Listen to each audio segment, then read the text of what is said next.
अल्हम्दुलिल्लाह वहदा वस्सलातु वस्सलामु अला मन ला नबिय्य बअदा वअऊज़ु बिल्लाहि मिनश शैतानिर रजीम बिस्मिल्लाहिर रहमानिर रहीम या अय्युहन नासु क़द जाअतकुम मौइज़तुम मिर रब्बिकुम व शिफ़ाउल लिमा फ़िस सुदूर व हुदन व रहमतुल लिल मुमिनीन। बिस्मिल्लाहिर रहमानिर रहीम रब्बिश्रह ली सदरी वयस्सिर ली अमरी वहलुल उक़दतम मिन लिसानी यफ़क़हू क़ौली। मेरे अज़ीज़ सामिआत, दर्स कुरान मजीद में आप सभी का तहे दिल से खैर मक़दम है। अस्सलामु अलैकुम व रहमतुल्लाहि व बरकातुहू। दर्स कुरान में मेरे साथ कौन सी सूरह चल रही है? सूरह फुस्सिलत।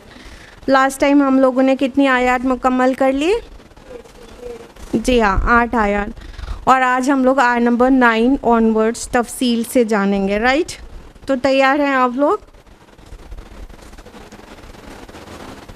सो लेट्स बिगिन विद आयत नंबर 9। औज़ु बिल्लाहि मिनश शैतानिर रजीम बिस्मिल्लाहिर रहमानिर रहीम। कुल अइन्नकुम लतकफुरूना बिल्लज़ी खलक़ल अर्ज़ फ़ी यौमैन। ए नबी सल्लल्लाहु अलैहि वसल्लम, आप उनसे कहिए, क्या तुम लोग कुफ्र कर रहे हो उस हस्ती का जिसने ज़मीन को बना दिया 2 दिनों में? वतजअलून लहू अंदादा, और तुम उसके मद्दे मुकाबिल ठहरा रहे हो।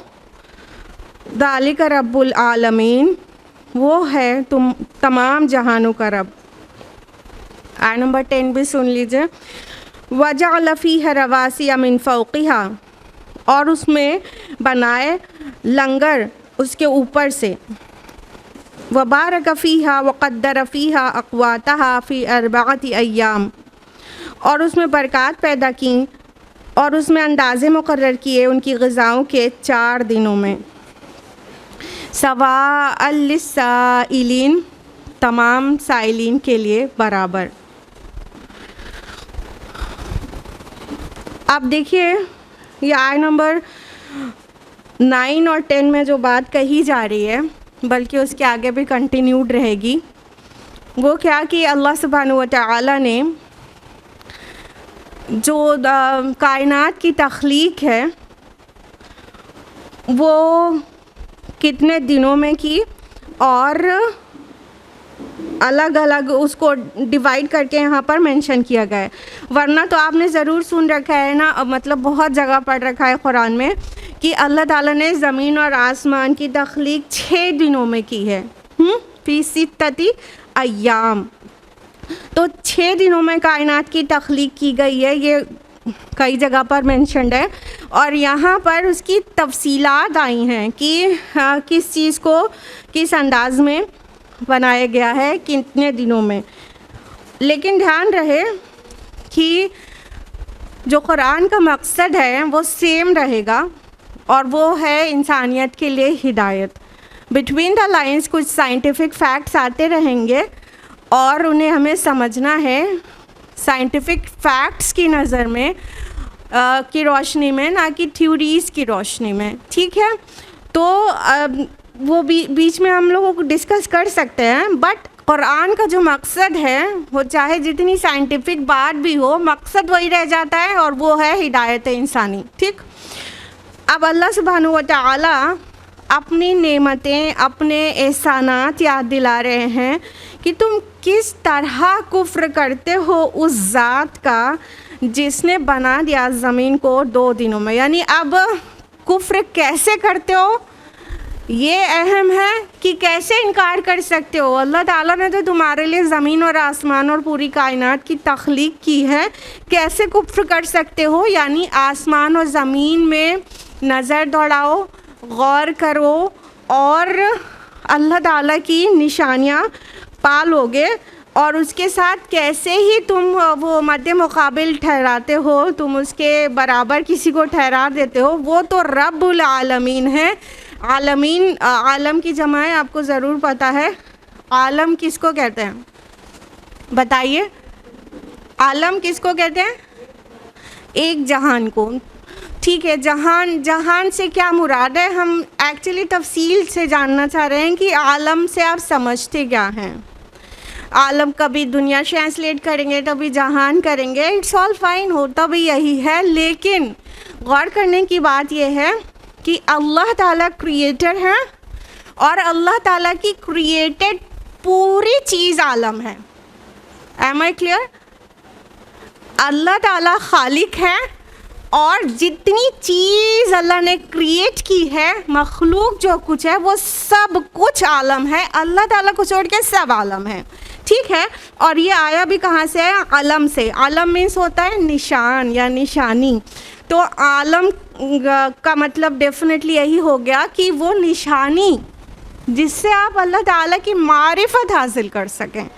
तो पूरी कायनात में अल्लाह सुब्हानहू व तआला के वहदानियत के निशान बिखरे हुए हैं। इसी से वो वर्ड बने ही हैं, आलम और आलमीन। आलमीन जब कह दिया गया तो ये प्लूरल हो गया। कहने का मतलब कोई भी आलम हो, कुछ भी हो, वो सब कुछ आलमीन के अंदर आ गया। यानी अल्लाह ताला को छोड़ के सब कुछ आ गया आलमीन जब कह दिया गया। तो क्या है? दालिका रब्बुल आलमीन, तुम उसका मद्दे मुकाबिल ठहरा रहे हो जो तमाम जहानों का रब है। रब माना पालने वाला, पैदा करने वाला और उसकी ज़रूरियात को पूरी करने वाला, और मुदब्बिर जो तदबीर करे, ये सारे माना, और जो नशोनुमा करे, वो सारी मफ़ाहिम रब के अंदर मौजूद हैं। तो अल्लाह ताला ने पैदा किया और सब की आलमीन में सब की ज़रूरियात पूरी कर रहा है। अब हम लोग आते हैं इसके साइंटिफिक व्यू पॉइंट पर। कुरान में बार बार कहा गया कि खलक़स समावाति वल अर्द फ़ी सित्तति अय्याम, पैदा किया अल्लाह ताला ने ज़मीन और आसमान को 6 दिनों में। अब यहाँ पे कहा जा रहा है कि 2 दिनों में ज़मीन बनी। पहले तो ये बहुत क्लियर रहने की ज़रूरत है कि यौम मीन्स क्या होता है। यौम मीन्स दिन भी होता है, यौम मीन्स पीरियड ऑफ टाइम भी होता है, यौम मीन्स स्टेज भी होता है, स्टेजेस। यौम मीन्स फेज़ भी होता है। यौम कैन बी एन इपॉक, बहुत लॉन्ग पीरियड ऑफ टाइम। तो यौम सिर्फ 24 आवर्स डे को नहीं कहते हैं। देखिए, हम दिन को कैसे कैलकुलेट करते हैं, दिन कैसे बदलता है बताइए? बहुत सिंपल सी साइंस है। हाँ, रात और पूरा 24 घंटे कैसे होता है बताइए? अर्थ के रोटेशन पर ना, अर्थ जो अपनी एक्सिस पर रोटेट हो रही होती है, वो पूरे 24 घंटे में एक रोटेशन कंप्लीट कर लेती है, तो उसको हम दिन कहते हैं। ऐसा ही है ना? लेकिन क्या अर्थ का जो रोटेशन है उसी के बराबर सारे और प्लैनेट्स का भी रोटेशन है? वो भी 24 आवर्स में एक अपनी एक्सिस पे रोटेट कर लेते हैं? ऐसा बिल्कुल नहीं है ना। कई प्लैनेट्स ऐसे हैं जिनका एक दिन 80 से ज़्यादा सालों के बराबर होता है, यानी अपना वो कंप्लीट एक रोटेशन पूरा करते हैं सालों में। तो अब एक दिन मतलब जुपिटर के लिए दूसरा है और मरकरी के लिए दूसरा है, सबके लिए, मार्स के लिए दूसरा है। तो सबका टाइम ड्यूरेशन जो एक दिन का हुआ, यानी एक कंप्लीट रोटेशन, वो तो सबका अलग अलग हो गया ना। तो अब इसको 24 आवर्स तो बोल ही नहीं सकते हैं ना। तो दिन हम इस तरह काउंट करते हैं, हमारी ज़मीन जिस तरह रोटेट होती है तो वो 24 आवर्स में हो जाती है, तो हम उसको उर्फ़ आम में 24 घंटे को दिन कहते हैं। लेकिन सारे सेलेस्टियल बॉडीज़ का दिन 24 घंटे का नहीं होता। यहीं से ये बात रद्द हो जाती है, सबका दिन तो अलग ही अलग बराबर का होता है। और अल्लाह के नज़दीक बाज़ दिन तो ऐसे होते हैं कि तुम्हारी गिनती में एक दिन, तुम्हारी गिनती में 1000 साल और अल्लाह के लिए एक दिन, तुम्हारी गिनती में 50,000 साल और अल्लाह ताला के लिए एक दिन, ऐसा भी है। ये कुरान से ही हम आपको बात कर रहे हैं। तो दिन तो एक 24 घंटे को नहीं कहते, ये बात अपने आप में वाज़ेह है। और जहाँ तक यौम वर्ड की मीनिंग का सवाल है तो वो बिल्कुल इसी तरह है कि दिन सिर्फ 24 घंटे के दिन को, यौम सिर्फ 24 घंटे के दिन को नहीं कहते, बल्कि एक स्टेज, एक फेज़, एक पीरियड ऑफ टाइम को कहते हैं, जो मिलेनियम भी हो सकता है और उससे भी ज़्यादा बड़ा पीरियड ऑफ टाइम भी हो सकता है, इपॉक हो सकता है। ठीक है, अब अल्लाह ताला कहते हैं 6 दिनों में, यहाँ पे सबसे सूटेबल ट्रांसलेशन आएगा अय्याम का। अय्याम यौम का प्लूरल है ना।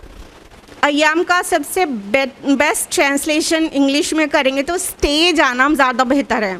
ठीक है, 6 स्टेजेस में अल्लाह ताला ने ज़मीन और आसमान की तख्लीक की है। अभी यहाँ पर कहा जा रहा है जो ज़मीन की तख्लीक है वो 2 दिनों में की है। फ़ी यौमैन, 2 दिनों में ज़मीन को बनाया। यानी हमारे जो ये अर्थ है जो अर्द अरबी ज़ुबान में कहते हैं, अर्द ये जो बनी है वो 2 स्टेजेस में बनी है। कुरान ये कह रहा है 2 पीरियड्स ऑफ टाइम में, 2 स्टेजेस में बनी है, ये कहा जा रहा है। आपने बहुत सिंपल सी साइंस है, छोटे बच्चों से ही पढ़ाना शुरू कर दिया जाता है ना कि ये सब कुछ ऐसा नहीं था जैसे ज़मीन में एट प्रेजेंट है।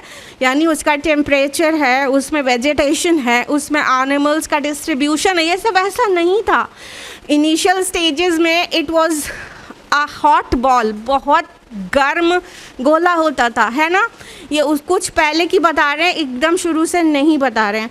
तो ज़मीन की तख्लीक के मुतालिक अल्लाह ताला यहाँ पर फरमा रहे कि 2 दिन में किया, यानी 2 स्टेजेस में हुई है। तुम उसके साथ शिरक करते हो जो तमाम जहानों का रब है। फिर उसके बाद फरमाया आयत नंबर 10 में कि वजअल फ़ीहा रवासिया मिन फ़ौक़िहा, उसने उसमें बना दिए लंगर। लंगर हम बोल रहे हैं, पहाड़ नहीं बोल रहे हैं, उसकी वजह हम आगे बताएंगे। तो बना दिए ऊपर से लंगर, एंकर्स ऊपर से बना दिए और उसमें बरक़ात रख दी उस अंदाज़े के मुकर्रर करके जो अल्लाह ताला के इल्म में ही हो सकता था और किसी के बस का नहीं था। और सारे ग़िज़ा का इंतज़ाम 4 दिन में कर दिया। यानी इस प्लेनेट पर जो कुछ भी दिख रहा है उसके अरेंजमेंट में it took 4 phases, 4 stages, 4 long periods. Formation में 2 स्टेजेस लगी हैं, 2 पीरियड्स ऑफ टाइम लगा है।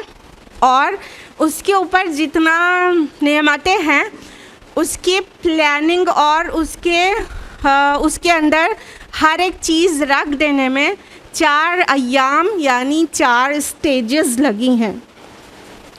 अब किन चीज़ों की बात यहाँ पर हो रही है, बरक़ात जो रख दी, तो बरक़ात ज़ाहिर बात है हर वो उन चीज़ की बात हो रही है जो किसी भी अल्लाह की क्रिएशन के लिए रिक्वायर्ड है। यानी अल्लाह ताला को इस सरज़मीन पर ना सिर्फ इंसान को, बहुत सारे हैवानात को इंक्लूडिंग नबातात यानी कि पेड़ पौधे, उन सब को यहाँ पे रहने के लिए जिन चीज़ों की ज़रूरत है, व्हाट्सोएवर, एयर वाटर ही नहीं और भी जिन चीज़ों की ज़रूरत है, जितने एलिमेंट्स की ज़रूरत है, लाइक पौधों को ज़मीन से जो एलिमेंट्स लेना होता है फूड की शक्ल में, वो सारे एलिमेंट्स ज़मीन के अंदर हैं। ऑस्ट्रेलिया के में जंगलों से लेकर यूएस के जंगल तक और ग्रीनलैंड के रिक्वायरमेंट से लेकर साउथ पोल के रिक्वायरमेंट तक हर जगह पर जिस भी लिविंग बीइंग का, या इनफैक्ट कहना चाहिए अल्लाह की जिस क्रिएशन को जो ज़रूरत है वो सब कुछ अरेंज करके यहाँ रख दिया। कभी आपने सोचा है गौर से कि ना हमारा फूड कभी ख़त्म होने का नाम लेता है, ना पेड़ पौधों का उनकी रिक्वायरमेंट कभी ख़त्म होने का नाम लेती है, और ना किसी भी एनिमल का फूड ख़त्म होने का नाम लेता है। ज़रा सोचिए किस प्लानिंग के तहत इसको ज़मीन को फॉर्म किया गया है कि अल्लाह ताला मुदब्बिर भी है ना, तदबीर वो करते हैं, प्लानिंग वो करते हैं। तो अल्लाह ताला ने बस एक बार में प्लानिंग की और कलमाए कुन से वो सारी चीज़ हो गई। और ज़मीन में अब चूँकि ज़मीन जो है वो क्या है, आलम खल्क का हिस्सा है। दो आलम हैं मोटे तौर से, आलम अम्र और दूसरा आलम खल्क।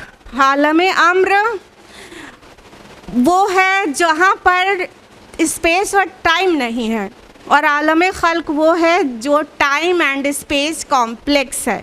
यानी ये जो पूरी यूनिवर्स हम देखते हैं ना, ये आलम खल्क है। तो अल्लाह ताला आलम अम्र में फ़ैसले करते हैं, it takes no time and no space, ठीक। और वो फ़ैसले जब आलम खल्क में नाफिज होते हैं, यानी टाइम एंड स्पेस कॉम्प्लेक्स में, तो वो इट टेक्स टाइम, वो अपना वक्त लेते हैं। इसीलिए ये 6 दिनों में हुए। यानी कलमा कुन से सारी चीज़ एकदम वैसी नहीं दस्तरखान सज गया इस ज़मीन पर जैसे हमारी या किसी भी लिविंग बीइंग की या किसी भी क्रिएशन की अल्लाह की ज़रूरत है, ऐसे ही नहीं होगा। आलम खल्क में टाइम लगता ही लगता है। तो मुख्तलिफ़ फेजेस से गुज़री है ये ज़मीन। और ये जो रवासिया वर्ड आया आयत नंबर 10 में, इसको ज़्यादातर नहीं, तकरीबन सभी, हाँ, मुतरज्जिम और मुफस्सिरीन ये सब के सब इसको रवासिया को पहाड़ कहते हैं। अभी इसकी वर्ड एनालिसिस करते हैं और एक नया माना बताने जा रहे हैं थोड़ी देर के बाद। थोड़ा तहम्मुल से सुनना होगा। देखिए जो रवासिया वर्ड है ये रासिया की जमा है, ठीक है। रासिया मीन्स होता है साबित, जमी हुई, जो बिल्कुल फिक्स हो, जिसके अंदर डगमगाहट ना हो।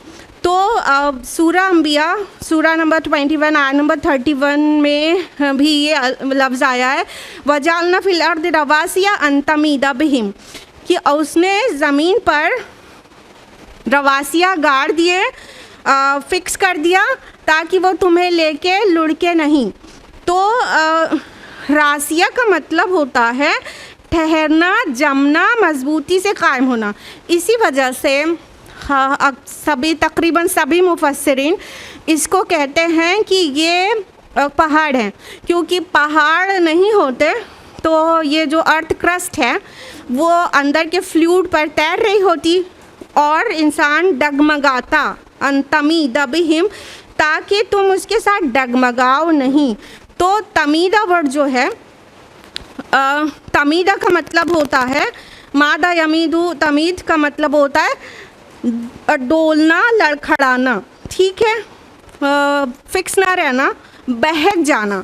जैसे कि किसी कोई अगर नशा कर ले तो वो सीधा नहीं चल सकता, वो लुढ़कता रहेगा, हो सकता है कहीं लुढ़क के गिरी जाए। कोई भूख से भी अगर उसको मतलब चक्कर आ रहे हैं तो वो भी सीधा नहीं रह पाएगा, वो बहकता रहेगा। और हाँ, ये सब मादा यमीदू के अंडर आता है। पेड़ भी जब हवा से बहुत तेज़ लहराते हैं झोंके से हवा के, तो उसको भी मादा यमीदू तमीद कहते हैं कि वो झूम रहे हैं, झूल रहे हैं। तो ये जो मतलब मफ़हूम है कि पहाड़ गाड़ दिए गए ताकि वो लेके लुढ़के नहीं, मतलब वो इंसान स्टेबल हो जाए। लेकिन अभी हम आपको ये बताने वाले हैं कि रवासिया जो वर्ड है, रवासिया का जो और बेहतर माना समझ में आ रहा है वो है ग्रेविटी, ग्रेविटेशनल फोर्स।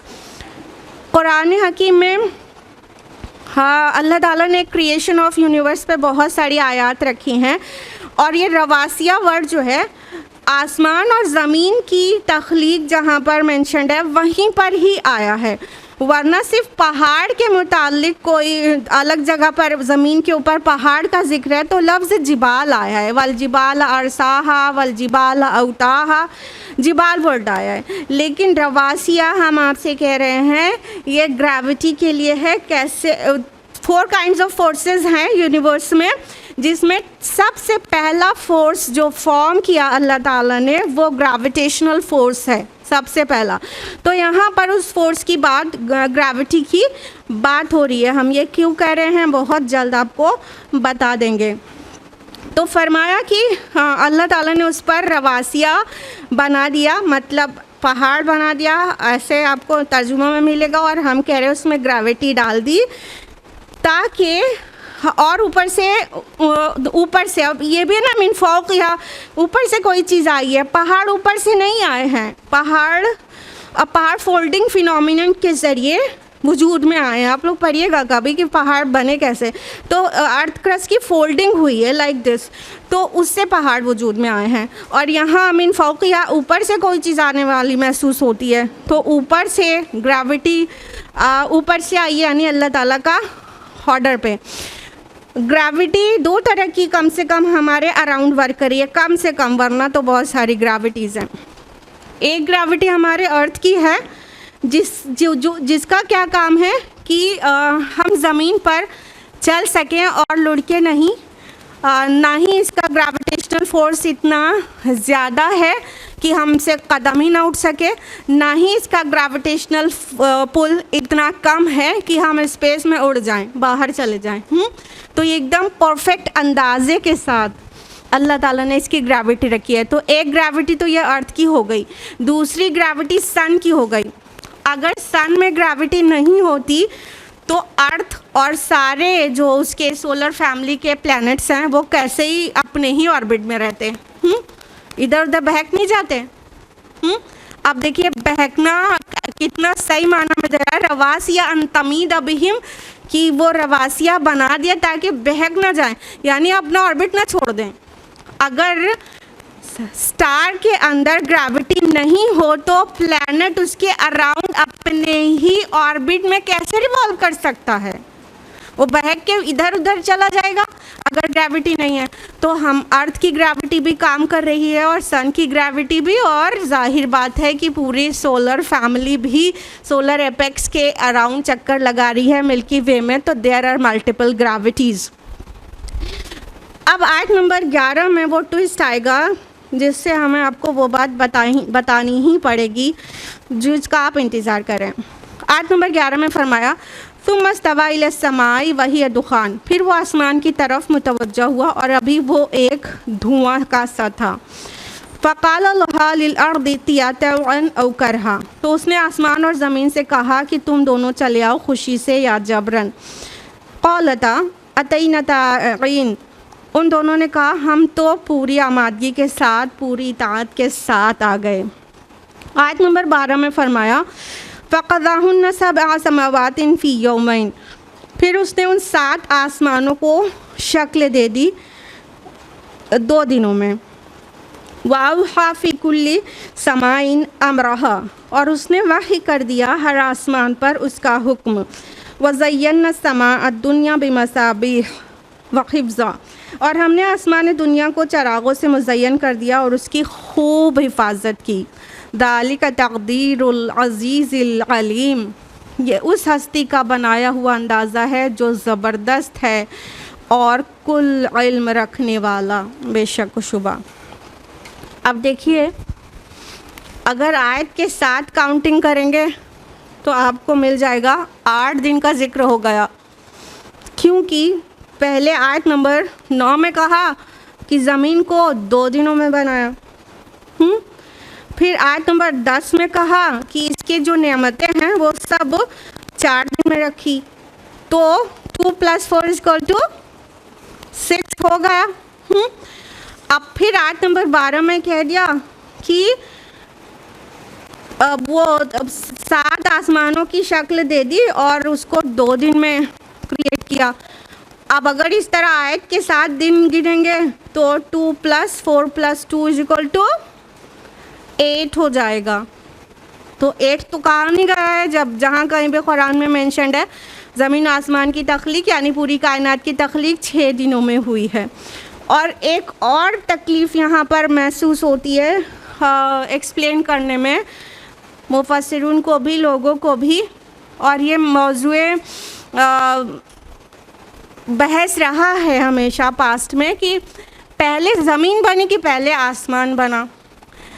अब जो कॉस्मिक साइंस थोड़ा भी जानता है तो उसे लगेगा कि पहले तो आसमान बना होना चाहिए, बाद में ज़मीन, और यहाँ ज़िक्र आ गया पहले ज़मीन बनने का, और सुम्मा इस्तवा आयत नंबर 11 में आ गया कि फिर वो मुतवज्जह हुआ आसमान की तरफ।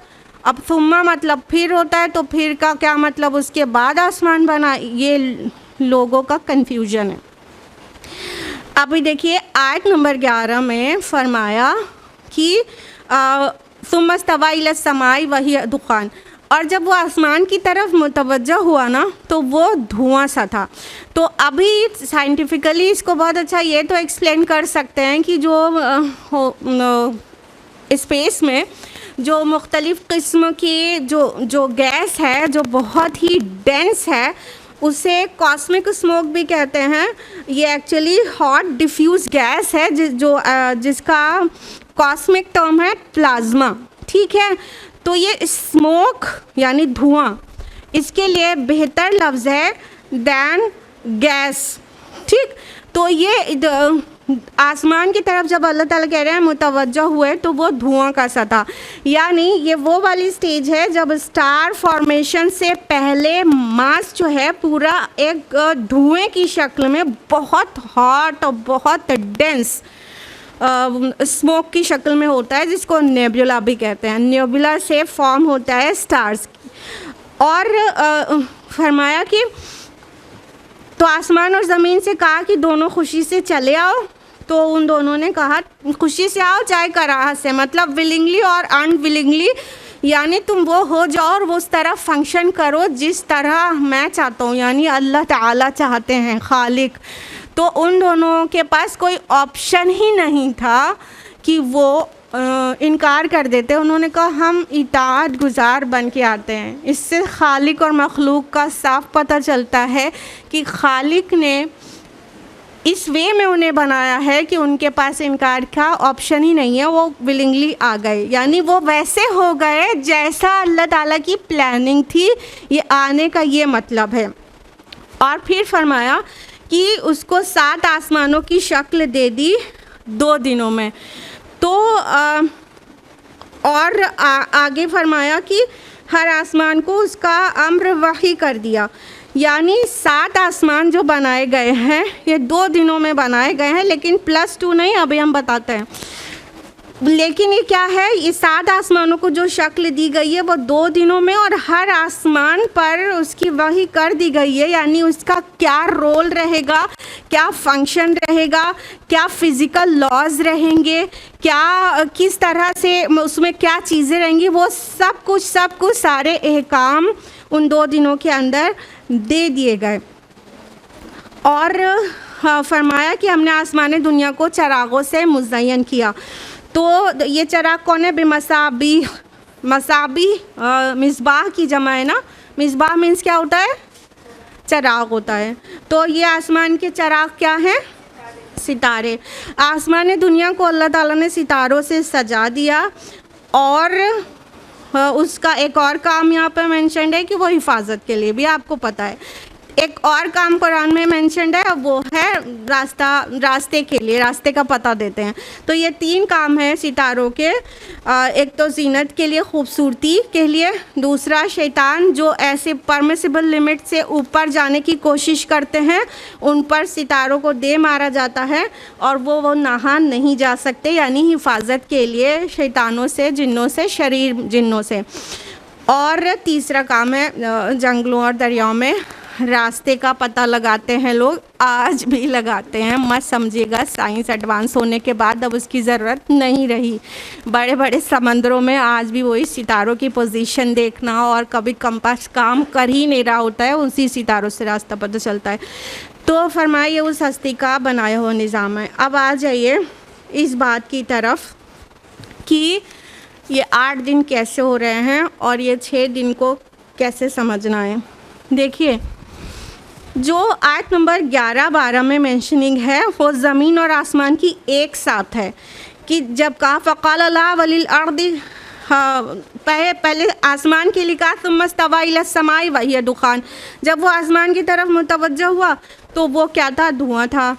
और जब ज़मीन से कहा फ़क़ाल अल्लाह इधर आसमानों के लिए ही है कि उससे यानी आसमान से और ज़मीन से कहा कि तुम दोनों चले आओ खुशी से या नाखुशी से, तो ज़मीन और आसमान दोनों मेंशन हो गए ना। अब कॉमन सेंस लगाइए, जब आसमान के क्रिएशन का अल्लाह ताला ज़िक्र कर रहे हैं तो साइमल्टेनियसली उसी में ज़मीन भी बन रही है। ज़मीन को आसमान से अलग कहाँ ले जाएंगे? आसमान क्या है? सर के ऊपर जो कुछ है सब आसमान है।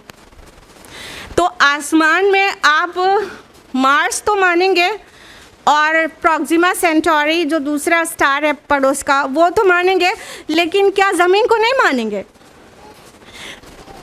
ये जो ज़मीन है हमारी वो भी तो आसमान का ही एक हिस्सा है ना।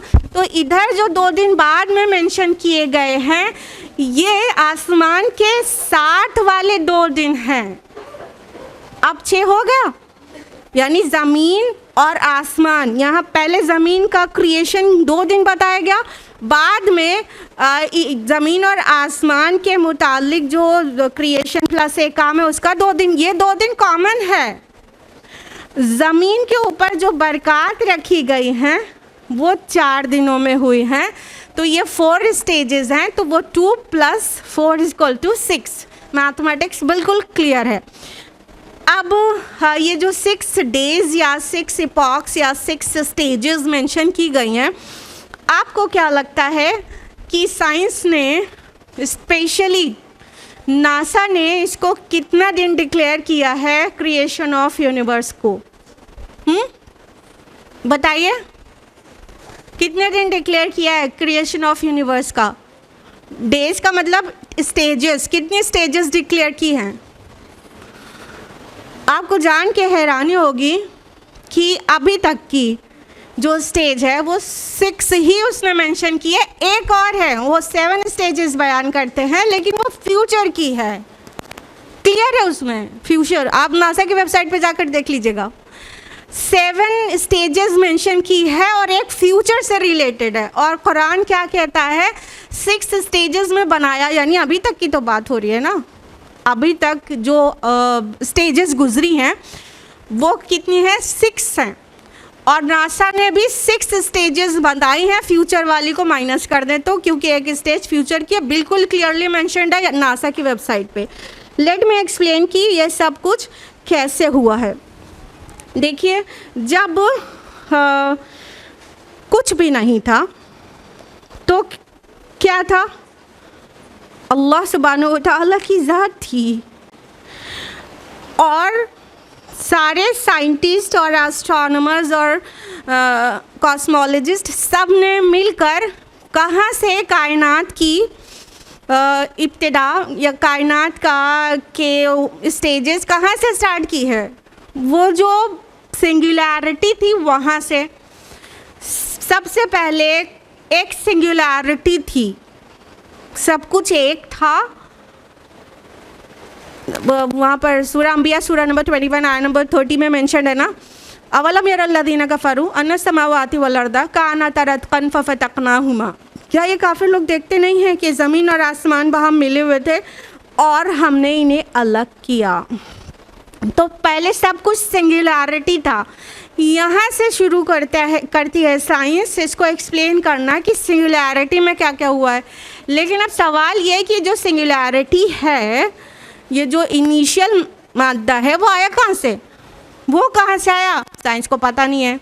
स्टीफन हॉकिंग्स भी कहते हैं, बीइंग एन एथियस्ट, वो कहते हैं कि प्रॉबेबली कोई खुदा होगा जिसने उसको बनाया होगा। सीधे से तो मान नहीं पाए, होगा कोई खुदा जिसने बनाया होगा, यहाँ तक तो पहुँच गए स्टीफन हॉकिंग्स। लेकिन कुरान इसको बहुत साफ, बहुत क्लियर बयान करता है, कॉन्सेप्ट बिल्कुल ही क्लियर हो जाए। वो ये कि अल्लाह सुब्हानहू व तआला ने इसको क्रिएट किया है आउट ऑफ नथिंग, क्योंकि वो सिंगुलैरिटी को इसलिए नहीं एक्सप्लेन कर पाते हैं, साइंस इसलिए एक्सप्लेन नहीं कर पाती है कि वो आउट ऑफ नथिंग कैसे बनेगा, इनको पता नहीं है। आउट ऑफ नथिंग क्रिएशन को साइंटिफिक लैंग्वेज में, जो कि मज़हब से टेकन है, क्रिएशन एक्स निहिलो कहते हैं। क्रिएशन एक्स निहिलो मतलब to create something out of nothing, किसी चीज़ को बग़ैर किसी चीज़ के बना देना। और अल्लाह ताला ने तख्लीक के मुतालिक कई अल्फाज कुरान में इस्तेमाल किए हैं। एक खलका और अल्लाह ताला खालिक है, और एक बदा और अल्लाह ताला बदी है, एक फ़तरा और अल्लाह ताला फातिर है। 3 तो खलका जो है, it is to create something out of something. ठीक जैसे ये टेबल है, ये लकड़ी से बनी है, इसके लिए तख्लीक वर्ड इस्तेमाल हो सकता है क्योंकि इसको लकड़ी को प्रोसेस किया गया और फिर ये टेबल को शेप दे दिया गया। ये इंसान भी करता है और अल्लाह ताला भी खालिक है क्योंकि उसका ही सब कुछ है।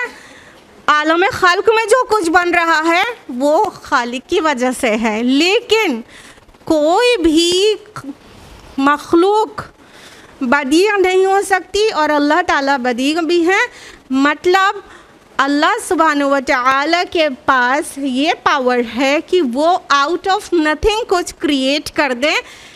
इस क्रिएटर को कहते हैं बदी, to the one who created something out of nothing, बग़ैर किसी चीज़ के बना देने वाला, तो अल्लाह ताला बदी है।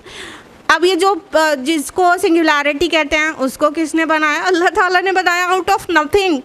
हमने आपसे कहा एक आलम अम्र है जिसमें ना टाइम लगता है ना स्पेस, और एक आलम खल्क है जो टाइम एंड स्पेस कॉम्प्लेक्स है। तो आलम अम्र से अल्लाह ताला ने हुक्म दिया, कुन, बन गई सिंगुलैरिटी। फिर उसके बाद बाकी जो काम है फ़यकून, जो आलम खल्क में आ गया तो उसमें शेप देने में उसमें अपना अपना टाइम लिया है। तो जो कायनात है वो कितनी पुरानी है आपको पता है? कब से बनी हुई है? 13.8 बिलियन ईयर्स एगो बनी हुई है। 13.8 billion years ago.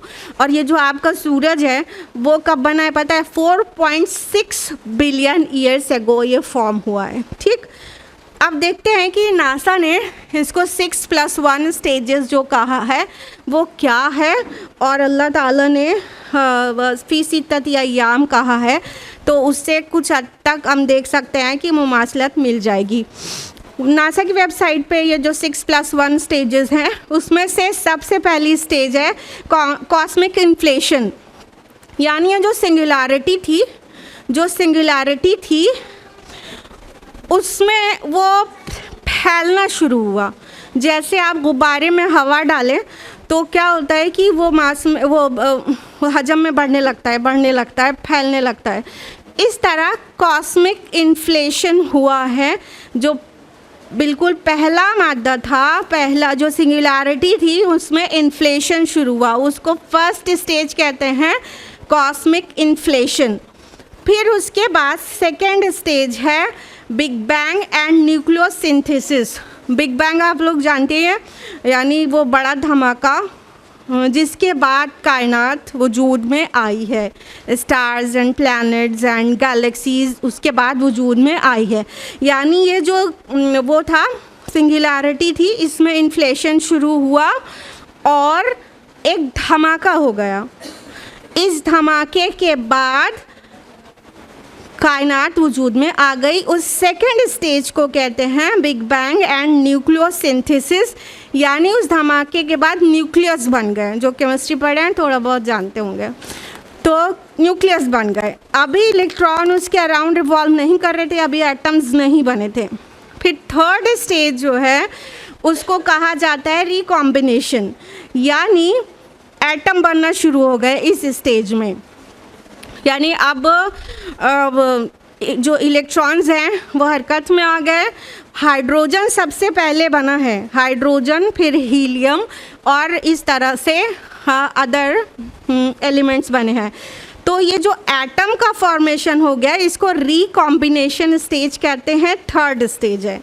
Fourth stage है डार्क एजेस, यानी ये जब एटम बन गया, परमाणु कहते हैं ना हिंदी में, जब एटम बन गया तो फिर पूरे में अंधेरा छा गया, रोशनी गायब हो गई। हालांकि रोशनी स्टार्ट हो गई थी सेकेंड स्टेज में, लेकिन इस स्टेज में आके रोशनी फिर गायब हो गई, पूरे में अंधेरा छा गया। इसको डार्क एजेस कहते हैं। यूरोप की डार्क एजेस नहीं ये वो स्पेस की डार्क एजेस की बात हो रही है, ठीक है।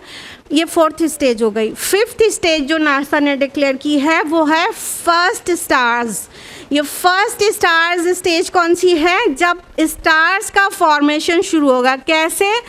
ग्रेविटी ने एटम को दबाना शुरू किया और ये दबते दबते स्टार की शक्ल में आने लगे। तो ये जो ग्रेविटी अभी हमने आपको बताया, रवासिया हम ग्रेविटी को कह रहे हैं, तो ये जो ग्रेविटी है इसने कई तरह की ग्रेविटीज़ हैं ये भी बता दिया। बहुत साइंटिफिक टर्म्स नहीं यूज़ कर रहे हैं ताकि बाउंसर ना हो जाए आप लोगों से, बहुत आसान करके बताने की कोशिश कर रहे हैं। हो सकता है हम कामयाब हो सकता है ना भी हो। बहरहाल ये जो फर्स्ट स्टार स्टेज मेंशन की गई है फिफ्थ नासा के ज़रिए, वो ये है कि ग्रेविटी ने एटम्स को दबाना शुरू किया जिसके रिजल्टेंट में स्टार्स बने हैं। और अभी भी जो वो नेबुला वगैरह होता है वो डेंसिटी और ये सब से ही फॉर्म होता है जब वो पुश होते हैं। तो इस तरह से स्टार्स बन गए। और आपको पता है सूरज किस स्पीड से सोलर एपेक्स के अराउंड चक्कर लगा रहा है, पता है?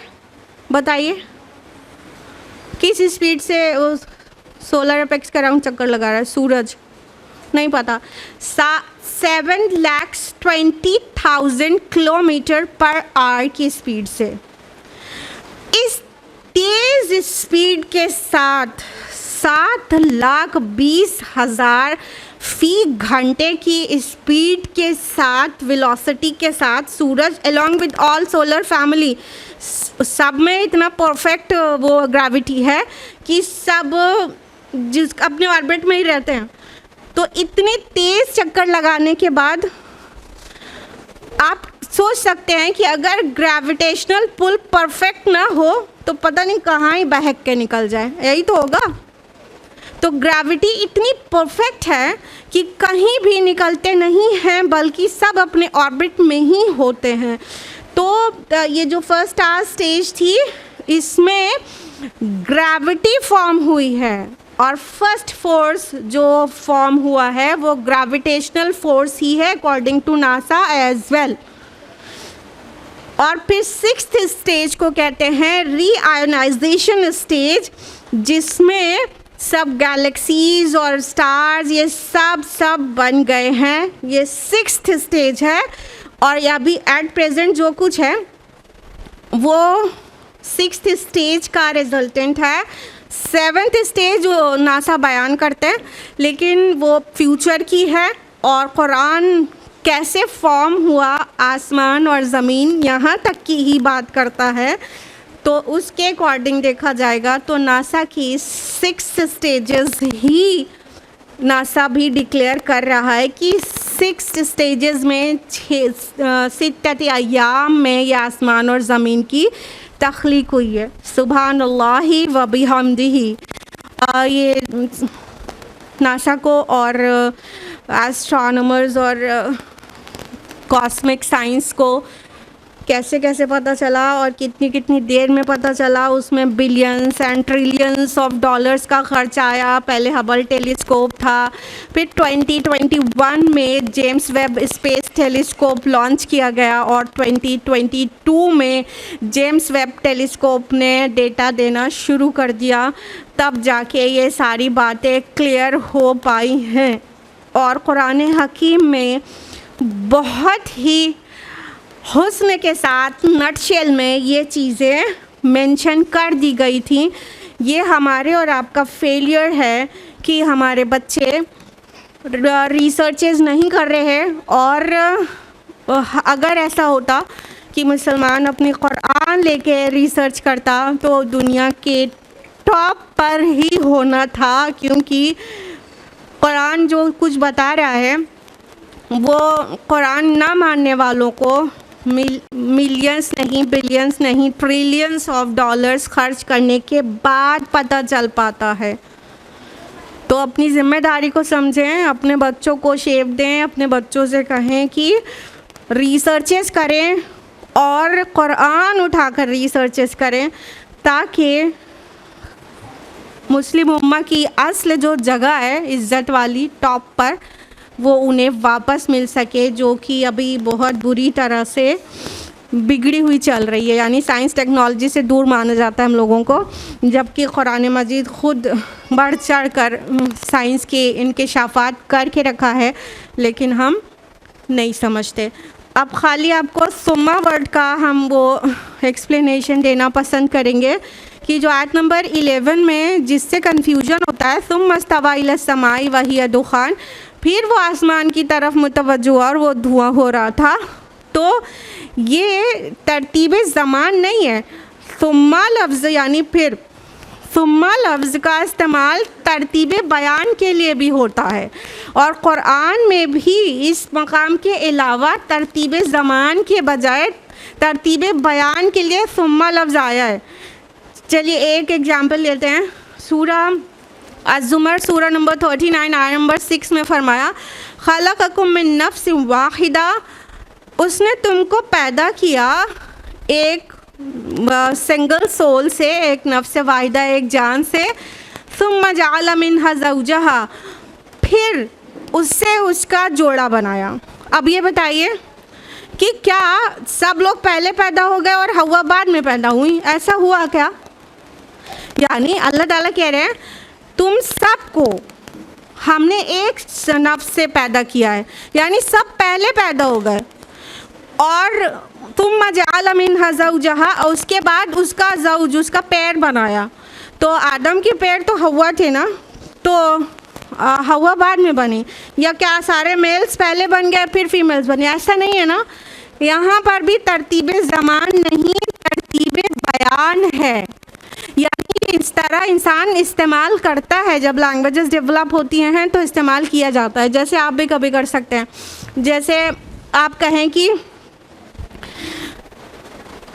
मैंने आज वो कोई काम हो, आप कहें मैंने ये आज असाइनमेंट कंप्लीट कर लिया, और फिर कल यानी गुज़रा हुआ कल मैंने उसे शुरू किया था। तो इसका मतलब ये नहीं हुआ कि आज पहले आ गया और गुज़रा हुआ कल बाद में आएगा, टाइम से नहीं देखेंगे ना, ये बयान का अंदाज़ है खाली।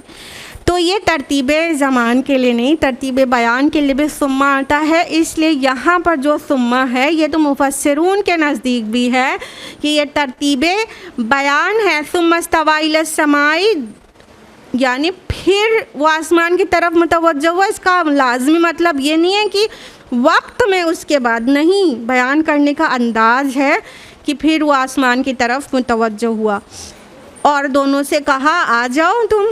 तो दोनों चूँकि मखलूक हैं, ज़मीन और आसमान दोनों मखलूक हैं, उन लोगों ने कहा कि हम खुशी से आते हैं, और फिर आसमान को शक्ल दी। तो जो 7 आसमान बनाए उसी वक्त इन्हीं 2 दिनों में ज़मीन बन रही थी, इसलिए 2 एडिशनल दिन नहीं हुए, और सब पे उसका एहकाम भेज दिया का मतलब उसके सारे ऑर्डर्स जिस वे में उसको वर्क करना है वो सब भेज दिया। और फरमाया आयत नंबर 12 के लास्ट में, दालिका तक़दीरुल अज़ीज़िल अलीम, ये उस हस्ती का बनाया हुआ अंदाज़ा है जो ज़बरदस्त है, अल अज़ीज़ है और अल अलीम है, बहुत ज़्यादा इल्म रखने वाला। मतलब कि ये ऐसे अलल टप तो हुआ नहीं ना, अलल टप तो हुआ नहीं ना, बहुत ज़बरदस्त है। आसमान और ज़मीन की तख्लीक के बारे में आप देखेंगे तो आपको महसूस होगा कि कितना बड़ा काम है, कितना बड़ा काम है। अल्लाह की अज़मत की एक हैबत अंदर तारी हो जाती है कि अल्लाह ताला ने इतनी ग्रेट चीज़ें बना दी। और ये जो पूरे स्पेस की वसाअत है जो एस्ट्रोनॉमर्स बता ही नहीं पा रहे हैं, उसको सुन के पढ़ के कितना अजीब लगता है ना। अल्लाह ताला ने सिर्फ आसमान दुनिया को इतना वसी बनाया है, तो फिर 7 आसमान, फिर अर्श और फिर रियलिटी। अल्लाह अकबर। तो अल्लाह की अज़मत का पता देते हैं ना, तो अल्लाह ताला अल अज़ीज़ है। अल अज़ीज़ मतलब ज़बरदस्त, the absolute authority, power of power to implement the orders. जिसके पास ये हो वो अल अज़ीज़ होता है। तो अलिफ लाम के साथ है, तो ज़बरदस्त है वो, पूरी तरह से अथॉरिटी और अल अलीम है। अगर इल्म के साथ नहीं होता तो ये सब कुछ बिगड़ के रह जाता। तो अल्लाह ताला को इल्म है टाइम और स्पेस से बाहर, यानी कि अल्लाह के इल्म में हर चीज़ है। वो उसकी नज़र में पास्ट, प्रेजेंट, फ्यूचर कुछ भी नहीं है, सब कुछ उसके सामने है। तो इस ज़बरदस्त हस्ती की तरफ से ये बांधा हुआ हिसाब है। अंदाज़ा तकदीर वर्ड आया, तकदीर, अंदाज़ा। How sweet estimate is this, how perfect estimate is this. किस तरह अल्लाह का अंदाज़ा है। कोई मखलूक अल्लाह की अंदाज़ा लगाती, कभी सही हो जाता है, कभी गलत हो जाता है। लेकिन अल्लाह ताला का अंदाज़ा इतना परफेक्ट है कि ना ही इस ज़मीन पर कोई चीज़ एग्जॉस्ट हो रही होती है और ना ही किसी की ज़रूरत पूरी ना हो, ऐसा हो रहा होता है। बल्कि क्या है कि हर एक चीज़ ऐसे परफेक्ट अंदाज़े पर है जिसका कोई जवाब ही नहीं है। सुभानअल्लाह, सुभानअल्लाहि व बिहम्दिही। उसके बाद फरमाया आयत नंबर 13 में, फ़इन आरदू फ़कुल अंज़रतुकुम साइक़तम मिस्ल साइक़ति आद व समूद। तो ए नबी सल्लल्लाहु अलैहि वसल्लम, अगर ये लोग एराज़ करें तो कह दीजिए कि मैं तो तुम्हें ख़बरदार कर रहा हूँ एक ऐसी खौफनाक कड़क से जैसी कौम आद और कौम समूद की कड़क थी। यानी इस ज़बरदस्त अल्लाह के साथ शिरक किया जा रहा है। तो अल्लाह ताला कह रहे हैं नबी इनसे कह दीजिए, सब बता दिया ना कि अल्लाह ताला कितने ग्रेट हैं। अब भी तुम एराज करोगे, यानी अभी भी अल्लाह ताला के साथ मद्दे मुकाबिल मुकर्रर करोगे, अभी भी अल्लाह ताला के साथ शिरक करोगे, तो समझ लो मैं तुम्हें डरा रहा हूँ आद और समूद की उस साइक़ा से। देखिए साइक़ा जो वर्ड आया है ना, तो इसका मतलब तो होता है बिजली की कड़क, बिजली की चमक, वो जो एकदम खौफज़दा कर दे और गिर जाए तो वो तबाही मचा दे। लेकिन साइक़ा चूँकि जो बिजली गिर जाती है तो तबाही होती है, तो वो अज़ाब की जगह पे भी जनरल माना में भी यूज़ होने लगा। ठीक है, तो क्योंकि यहाँ पे जो आद और समूद ये दोनों का जिक्र आया है, तो आद तो हवा से हलाक हुए थे, समूद पे साइक़ा वर्ड भी आता है और वो सैहा भी आता है और रजफ़ा भी आता है। ये सारे अल्फाज हैं।